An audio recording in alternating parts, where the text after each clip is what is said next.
Zal ik checken dat jullie wat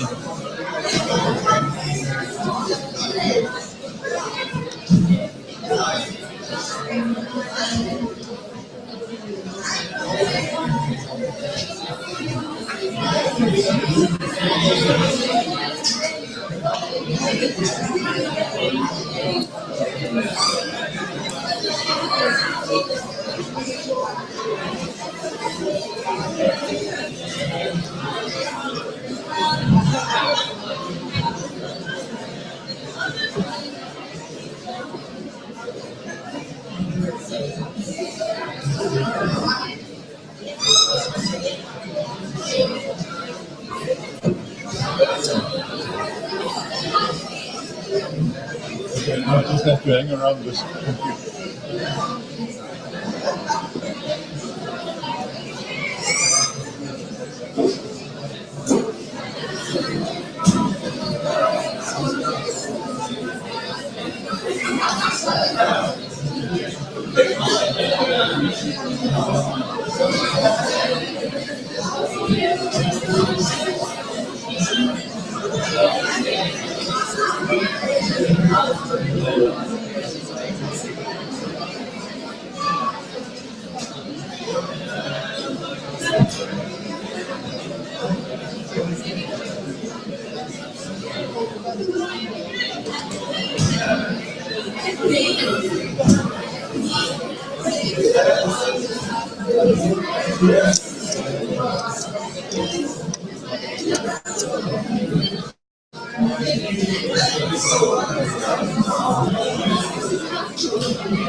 Afternoon, ladies and gents. Give me indication. Okay, can we start? Thanks. I feel like being in jail this afternoon. I cannot move about because we start our live streaming project today. So somebody is going to listen somewhere and watch the show, and I must use my best possible English today and stick to this computer, or else the sound will be not that good. Before I start continuing in English, I've got the proposition to the Afrikaans-speaking students in class, given that the bulk of a lecture And by the way, I did check, this is a formal T option, supposed to be 50% in Afrikaans. But I will accommodate and do the bulk of the lecture in English for Afrikaans speaking students. Please send me an email. Dit kan ek in Afrikaans sê. Stuur vir my asseblief 'n e-pos. LRB is die e-posnaam met die normale goed by. Ek gaan probeer om 1 lesing 'n week ekstra vir u aan te bied, waar ons bloot die 2 lesings van die week se werk vinnig deurgaan in Afrikaans. For the English-speaking people, I'm going to try and schedule an extra session for Afrikaans-speaking people just to give them the benefit of receiving some of the work in Afrikaans as well. That's the golden midway in between total Afrikaans and total English. So today then, market structure, perfect competition. Sorry, could you explain that we are trying to steer on basically? Ek wil net weet wat is beskikbaar op julle rooster, dat ons kyk waar ons kan inpas. Ek dink 'n middagete gaan die maklikste werk om dit te probeer doen. Dinsdag middagete, donderdag middagete is fine met my. So we get to market structure then, and just keep in the back of your mind, next week Wednesday lab session assessment on perfect competition. So it's bad to be in an empty venue. This venue is supposed to be much fuller if everybody attends classes. The slides is uploaded to Sunlearn, so you can get it from there. Okay, a little bit late, but at least it's there before I entered the venue. Just to summarize again our lecture schedule for the way forward. The first computer lab is done. Perfect competition today and Tuesday, and then Wednesday to wherever we get on Tuesday will be the assessment. The week after next, there will be no lab session the Wednesday afternoon. That's that strange week with a Monday and Friday public holiday. There will be no lab session on the 29th of April. I have to attend the inauguration of a new rector that afternoon. Okay, ladies and gents, let's consider a few quotes that you'll see. Can you hear me? Is this thing working? I hope so.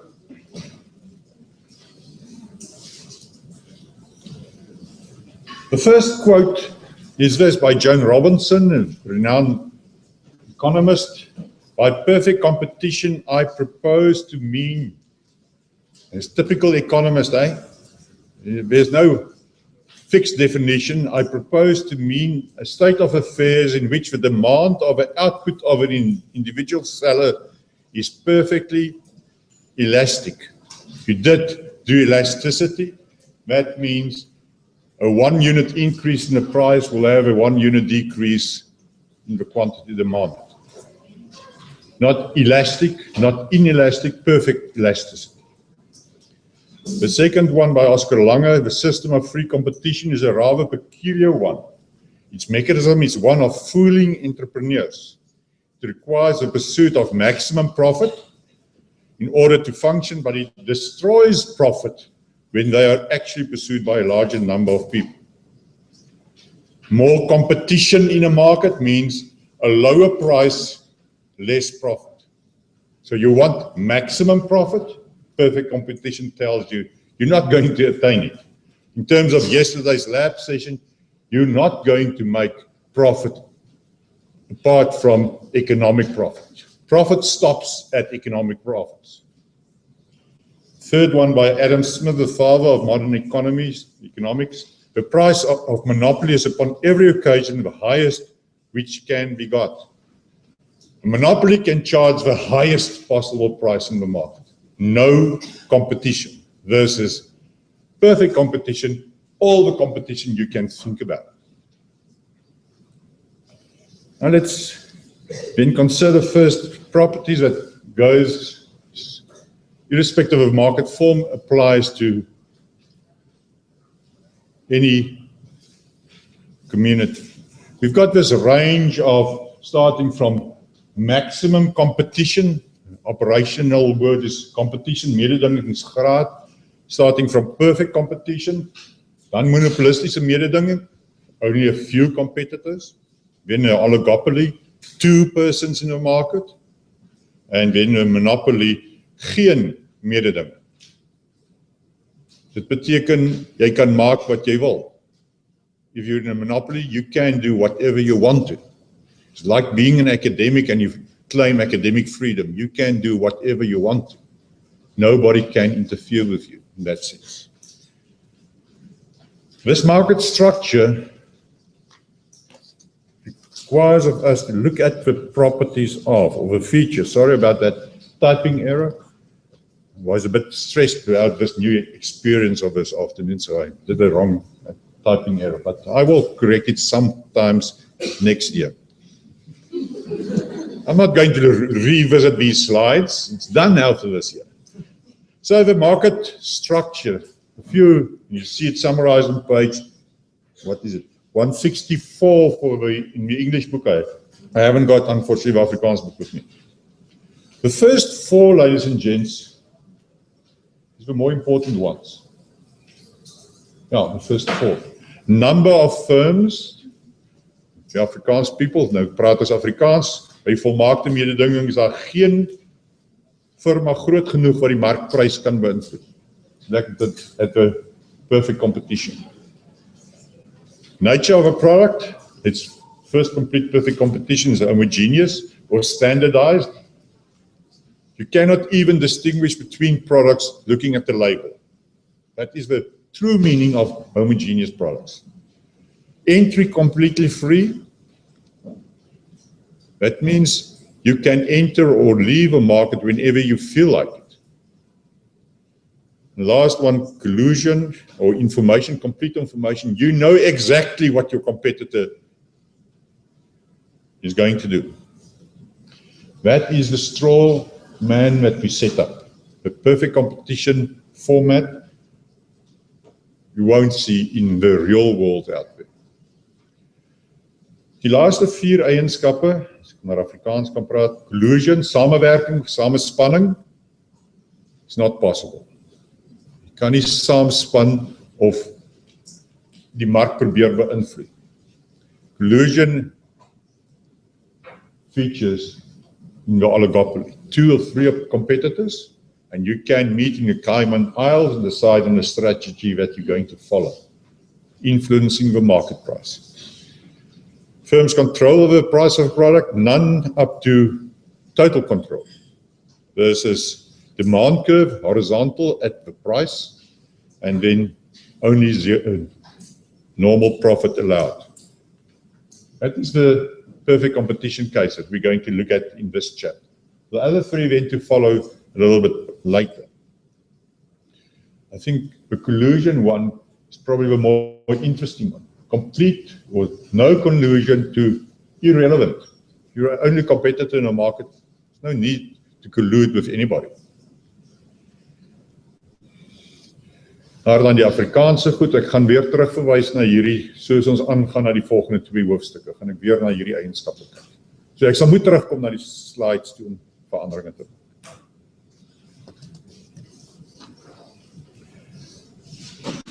Okay, any firm has 2 important decisions to make. This is irrespective of what the market structure is, from perfect competition to monopoly.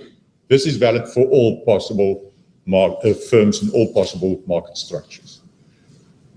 I already stressed yesterday and the day before that nobody is in business with an aim other than making the maximum possible profit. Jy wil wins maak in sekere gevalle ten alle koste, so you can make profit irrespective of what the actual cost of it is, because you only operate in the market like a monopoly. You're in a perfect competition or monopolistic competition market, there is a price to pay if you want to exceed the going rate in the marketplace. So you have to make 2 decisions. Is it worthwhile to produce at all? So that is before you enter the market. before you start your operation. Will I make a profit, yes or no? Like Jose's taco stand of yesterday. Considering from a accounting perspective, yes, he continued. Considered from an economics profit, implicit cost approach was not the right decision to continue operating his taco stand. And then, if so, at what level of production will profits be maximized? So the first is a general type of question. If you answer positive, if you're positive about the first one, then the second one will be what will the cost structure and the income structure be? I've already indicated yesterday that the cost structure remains constant irrespective of a market structure in which you operate. The income structure depends on the market structure, the income that you're going to generate. Have you control over the price or not? That will obviously affect the volume that you can produce and the profit you're going to realize.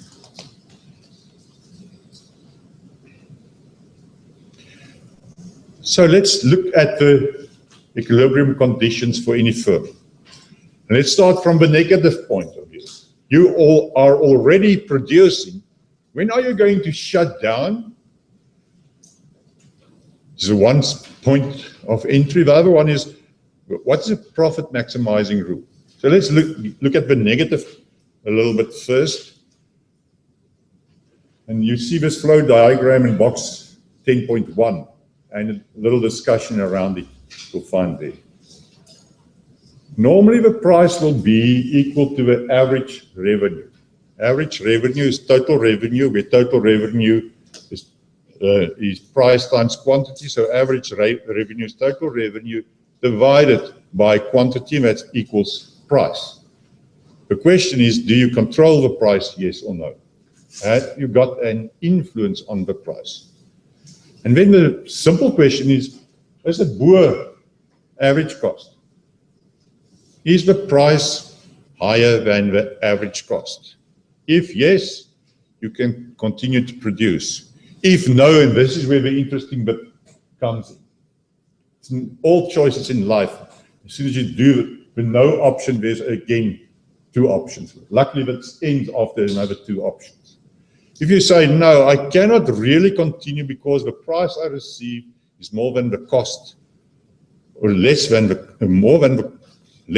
cost to produce that item. So if you say no, and then you ask, okay, cost consists of fixed cost and variable cost. Vaste koste en veranderlike koste. Gemiddeld gesproke, gemiddelde vaste koste, wat afneem soos jy uitset toeneem.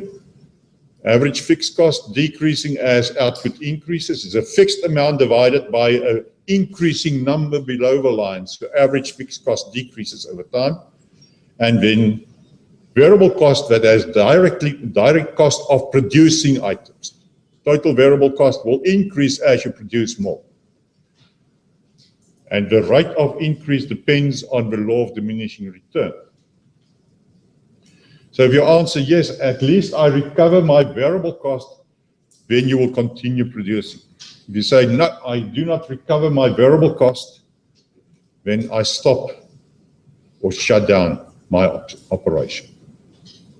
And this is the type of question every business with problems has to ask. Do I recover at least my variable cost or not?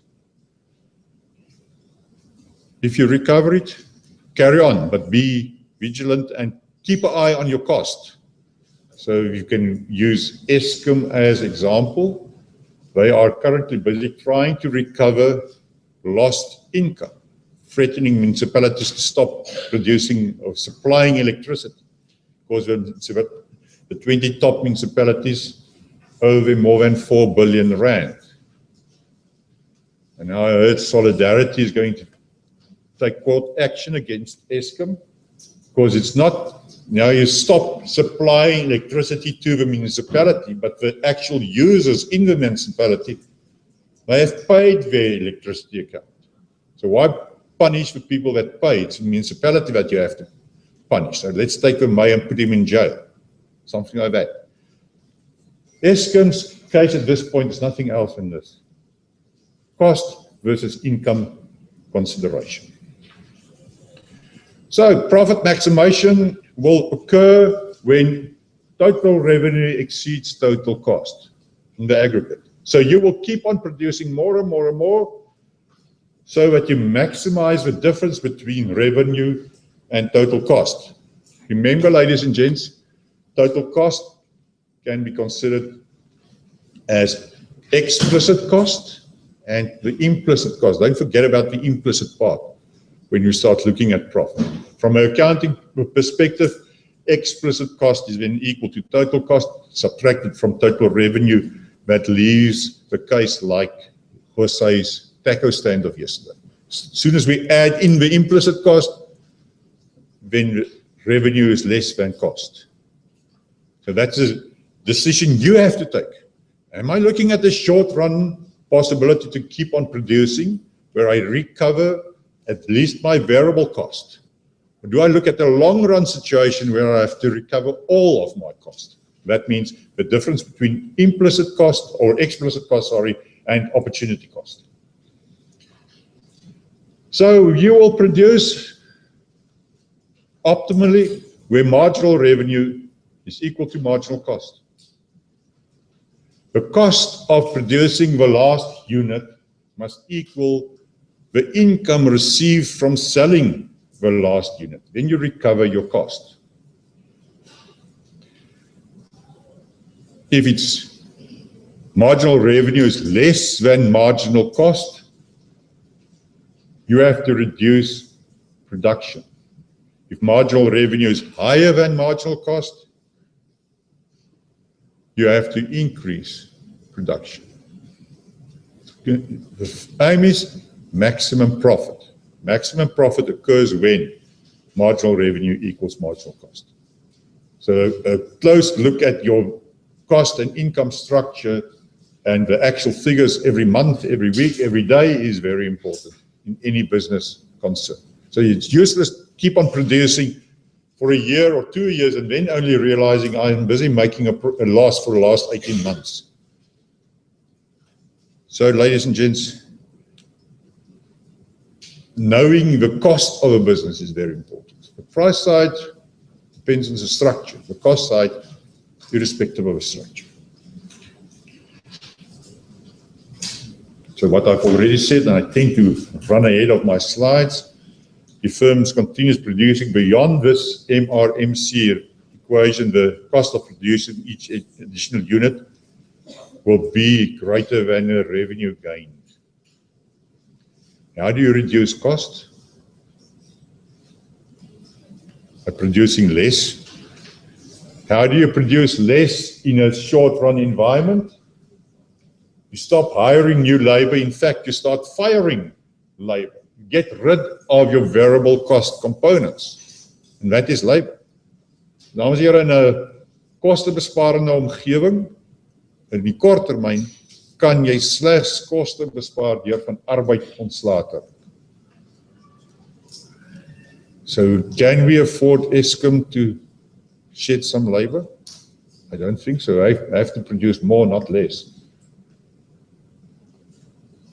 En dis hierdie punt, as ek dit eers in Afrikaans kan sê, ek sal dit herhaal in Engels, dis op hierdie punt waar mense begin kyk as ekonomiese oorwegings nie meer die sterkste punt is nie, maar politieke oorwegings en arbeidswetgewing jou dwing om mense in diens te hou terwyl die ekonomie dit nie regverdig.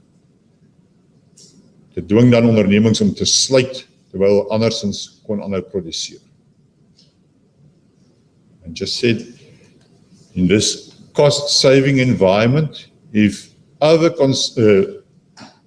concerns except the profit concern, the labor concern, the variable cost dominates, like labor legislation, etc., where you cannot use pure economic principles to govern your business, but you have to adhere to certain prescriptions by government. And when you start making a loss and you cannot get rid of labor, then what invariably happens, the business goes bellies up and stop producing at all, and then everybody loses their jobs. So this is this fine line between how do we empower the people that haven't got jobs, and how do we protect the jobs we've got. And I'm glad I'm not a politician supposed to formulate these rules and regulations and try to enforce them. There's a need for it, but a balance is also required. So, profit maximization, there's it summarized. Marginal revenue exceeds cost. Expand your business. You can increase your profit. If it's equal, then profit's a maximum. If it's the other way around, revenue less than cost, or last item, reduce production. Ladies and gents, a very simple approach to how do we analyze a business? How do we look at business strategies? So when will shutdown occur? Remember in that little slide right at the beginning, the negative bit? There's a short-run decision. This is not, say, let's exit the market. This is just stop production for the while till market conditions is better. What happens when total revenue is less than total variable cost, or when the price you receive is less than the average variable cost? Just divide TR by Q, that delivers average variable cost, or delivers price, and TVC divided by Q delivers average variable cost. So the two expressions are similar on the board. And most businesses that exit the market's initial questions centers on the question of, do we have to shut down? That means let's keep core staff intact. Let's keep the business operational to a certain extent. And then when business conditions improve, we start operations again. Reduce your cost. Minimize your losses, let's put it that way. Exit means you refer to that long-run decision to say, I'm stopping this production in total. I'm going to liquidate everything I've got and try and get away from the bank that claims that I owe them money. That is the idea of exiting the market. That means you'll have to start asking the start-up cost type of questions every time that you exit the market and want to enter it again. It's a new operation. While shutdown means you're still in the market. But when you shut down or you exit the market, is this so-called sunk cost, gesonke kost. Remember Jose's taco stand of yesterday? That 50,000 pesos he withdrew from his savings account? That is start-up cost. If he exits the market, he better forget about it. What's behind is behind. There's no ways of recovering it. That is sunk cost. It normally forms part of this setup cost that people don't consider. That is the part of a fixed cost in the business. It's difficult to recover if you exit the market. While variable cost is variable because it varies according to the production output, sunk cost is a different story to think about. So forget and move on sunk cost. That's why it's so important to clearly consider all options before you enter into business, so that you are able to lose the smallest amount if you're unsuccessful. And just to return to something I did mention before, I hope it was in this class. This is one of the problems a lot of former government employees faces. They took a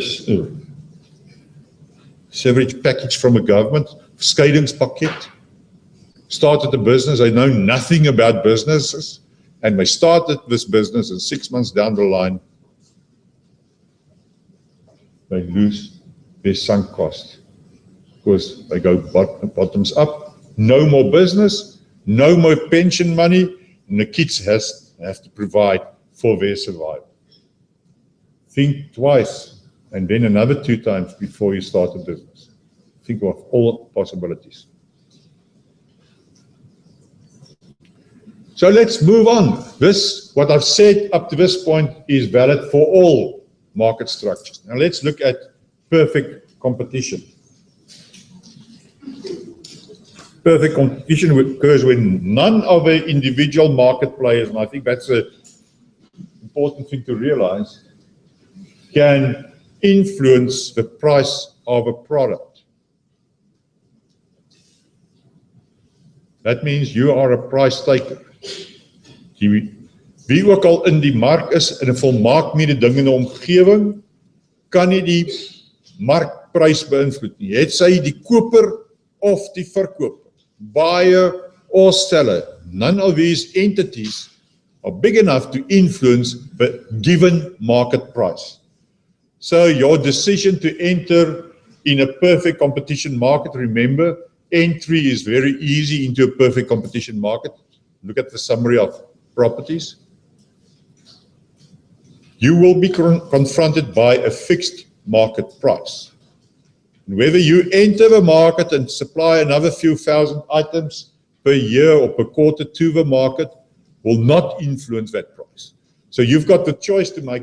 I've got my price. What will my costs look like? Is my cost above the price? Don't enter the market. If your cost is below the price, enter the market and adjust your production volume. So that's the only thing that you have an influence or control over is the number of items you're going to produce and try to sell.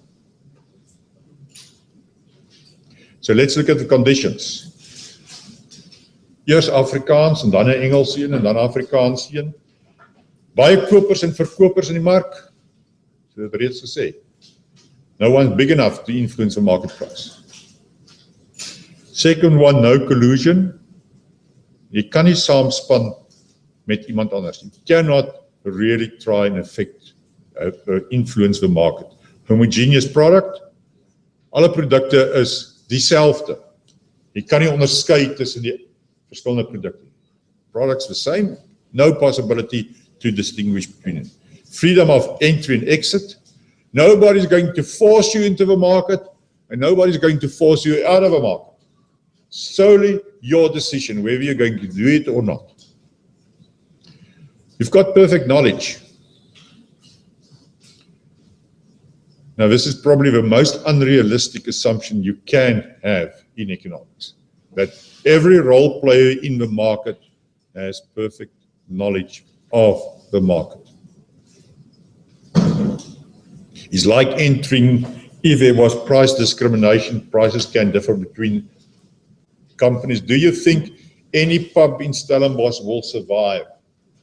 If everybody using a pub in Stellenbosch knows all prices at all pubs, do you think any pub will survive that charges 1 cent more for a beer than the rest? He or she, the owner of that pub, will be forced out of the market. That's the unrealistic nature of that assumption. So in the market out there, you will not find perfect knowledge. And then the lovely one, geen regeringsinmenging. No government intervention. So no BEE requirements, no VAT, no selling hours of liquor. You can do whatever you want. You've got perfect knowledge. You kan doen wat jy wil, soos jy wil. Die enigste ding wat jy beheer is die prys van die produk. Price governs everything in a perfect competition market. So no politicians, no nkandlas, carry on like that. But it also means the market is supposed to supply everything in what people demand. And the government's role is to supply those things that the market cannot and will not supply, like police services, etc. All factors of production must be perfectly mobile. Ladies and gents, volmaak beweeglike produksiefaktore, dink net aan arbeid en die Europese Unie. Arbeid kan nie vrylik beweeg in die Europese Unie nie, al wil hulle so voorgee. Dat grense afgebreek tussen lande, maar jy is steeds nie welkom om in lande te gaan werk. The UK is part of the EU and they've got inflow immigration controls, labor controls. You cannot go to the UK now anymore on a nice 1 year relaxing holiday and work in a pub, etc. They will stop you at the borders. No free movement of people.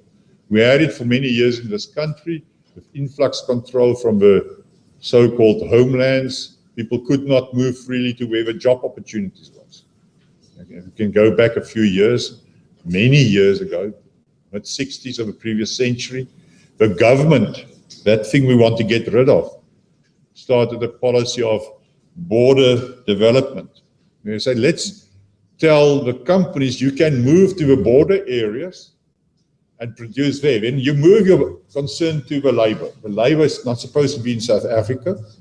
Now you're on the border areas. And we'll give you a tax break.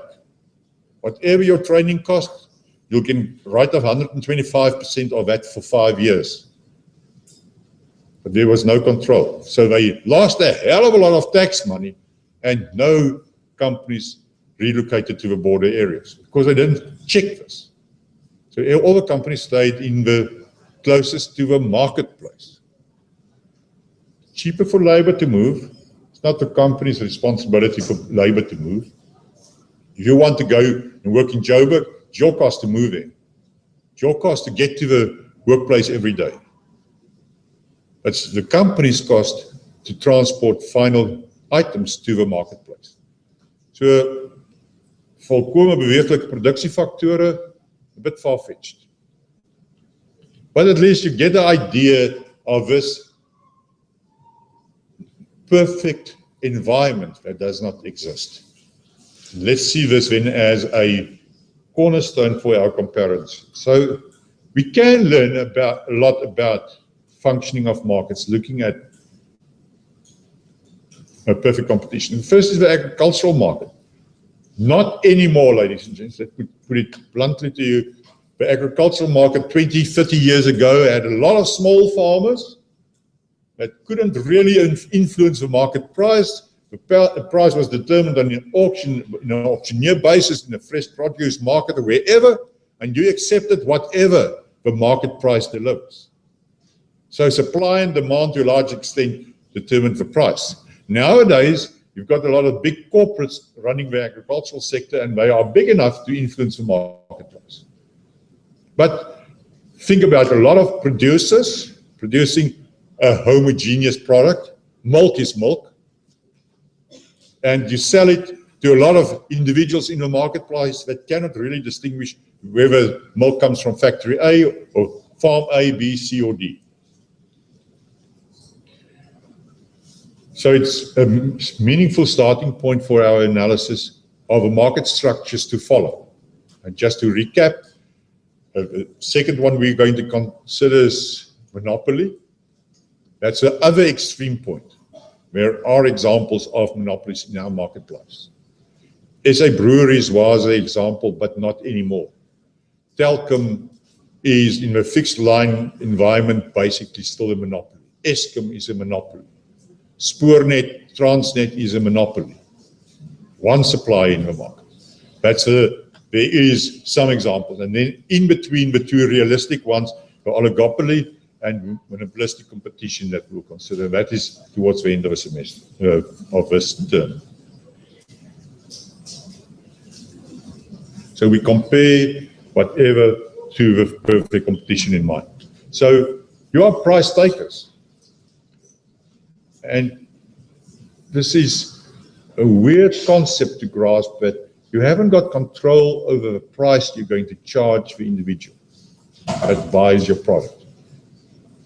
Somebody out there will determine the price, and you either accept it, that means you enter the market, or you reject it, that means you exit the market, or you do not enter the market.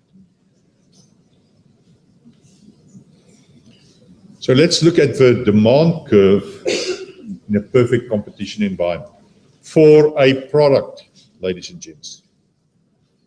I'm quite sure you're familiar with the supply curve and a demand curve on the screen. As you can see, demand curve and supply curve and causality runs Let's do a bit of math.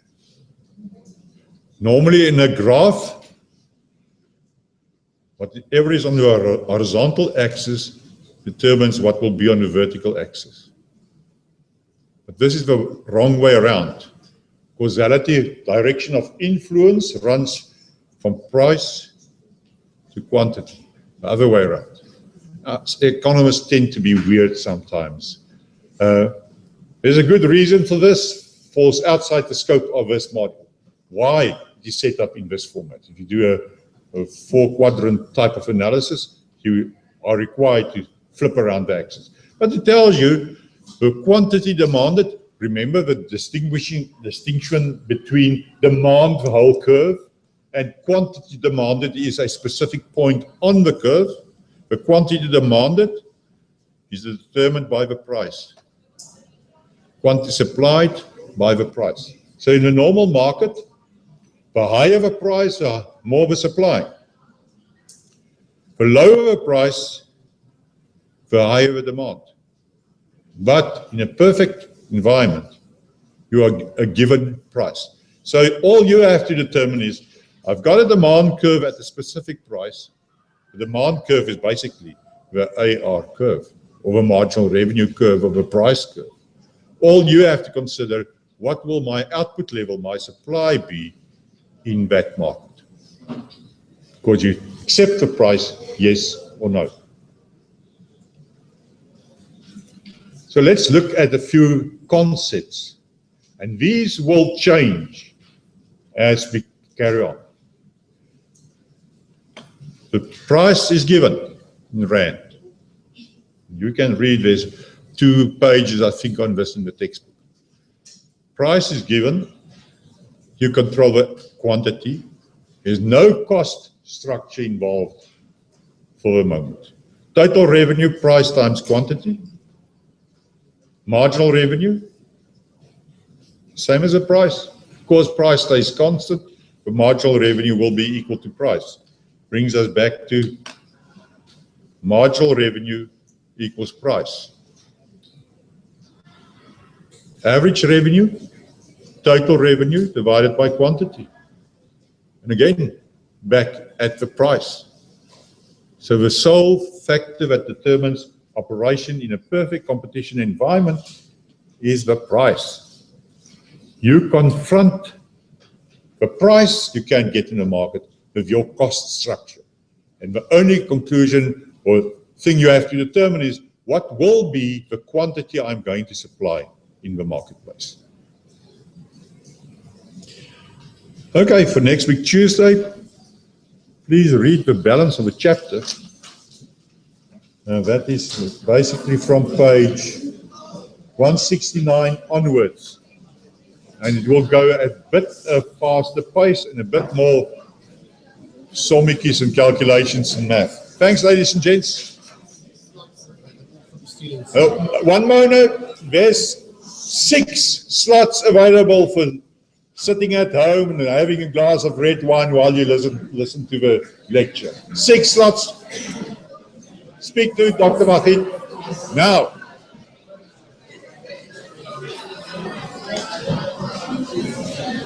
Really well. Perfect. All right, so To see. Now we can just get started and stop the